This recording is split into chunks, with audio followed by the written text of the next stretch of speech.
ஆம்பூரில் காவல்துறை சார்பில் சாலை பாதுகாப்பு வார விழாவை முன்னிட்டு ஹெல்மெட் அணிந்து வந்த வாகன ஓட்டிகளுக்கு பூங்கொத்து கொடுத்து விழிப்புணர்வு ஏற்படுத்திய டிஎஸ்பி அறிவழகன் அவர்கள். திருப்பத்தூர் மாவட்டம் ஆம்பூரில் மாவட்ட காவல்துறை சார்பாக சாலை பாதுகாப்பு வார விழா ஆம்பூர் பேருந்து நிலையத்திலும் பைபாஸ் சாலை விநாயகர் கோவில் அருகிலும் விழிப்புணர்வு நிகழ்ச்சி நடந்தது. இந்த சாலை பாதுகாப்பு வார விழிப்புணர்வு நிகழ்ச்சியில் ஆம்பூர் காவல்துறை துணை கண்காணிப்பாளர் அறிவழகன் தலைக்கவசம் அணிவதன் அவசியம் குறித்தும், கார் மற்றும் கனரக வாகனங்களில் சீட் பெல்ட் அணிவதன் அவசியம் குறித்தும் வாகன ஓட்டிகளுக்கு அறிவுரை வழங்கி விழிப்புணர்வை ஏற்படுத்தினார்.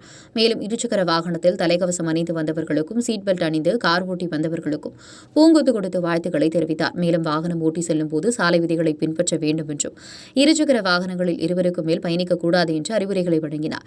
இந்த விழிப்புணர்வு நிகழ்ச்சியில் நகர காவல்துறை ஆய்வாளர் ரமேஷ், போக்குவரத்து காவல்துறை ஆய்வாளர் சுந்தரமூர்த்தி, உதவி ஆய்வாளர் மற்றும் பொதுமக்கள் பலர் கலந்து கொண்டனர். உங்கள் பகுதியில் உடனுக்குடன் முக்கிய செய்திகள் உங்கள் விரல் நுனியில் காண எங்கள் தவசி நியூஸ் 24 சேனலை காண தவறாதீர்கள். உங்கள் ஆம்பூர் செய்தியாளர் திருமலையுடன் உங்கள் தவசி ரமேஷ்.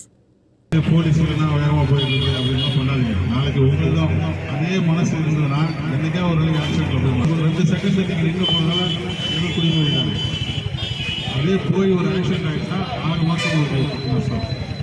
குறைந்தபட்சம் ஒரு கால் கை எலும்பு போட்டீங்கன்னா அதான் மனசில் வச்சுக்கிட்டு நிறைய பேர் வண்டி ஓட்டும் போது வேகமாக போகிறத அவாய்ட் பண்ணுங்கள். ஹெல்மெட் போடுங்க. பின்னாடி யாரும் உட்காந்தா கூட ஹெல்மெட் போடணும்னு சொல்லி நாங்கள் இங்கே லோக்கலில் கேஸ் போடுறோம். சட்டம் அதெல்லாம் இருக்குது. குடிபோதையில் குடிச்சிட்டு வண்டி ஓட்டாங்க.